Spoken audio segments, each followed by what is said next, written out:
Greetings students. In this lecture, we'll talk about the applications of derivatives. Let's first start with the geometrical meaning of dy by dx. If y is equal to f of x, then dy by dx denotes the slope of the tangent to the given curve at any point x or y. Moving on, we have the equation of tangent. The equation of the tangent is given on your screen. Now note here, the x1 and y1 are the points where we have to find the equation of the tangent. It is mostly given in the question. Next off, we have the equation of the normal. The equation of the normal is just like the equation of the tangent and is displayed on your screen. The only difference is it comes with a negative sign and dy by dx is in the denominator. Well, the next concept that we are going to discuss is the increasing function.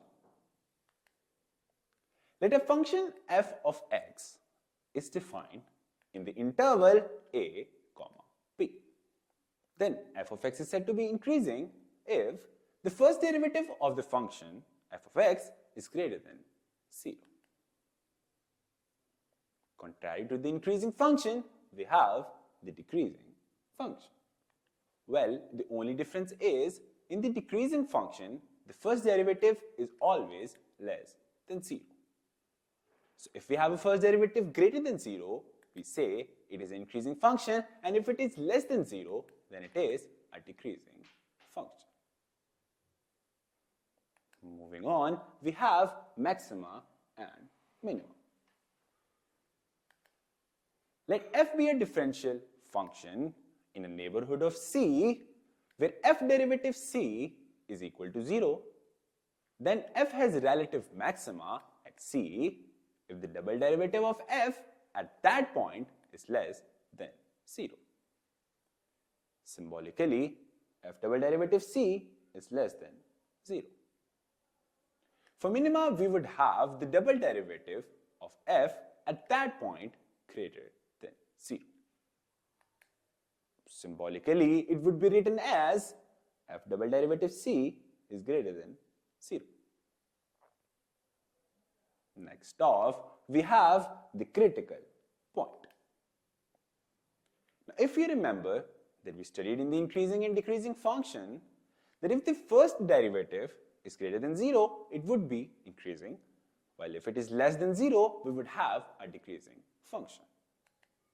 But what if the first derivative is equal to 0 and not greater or less?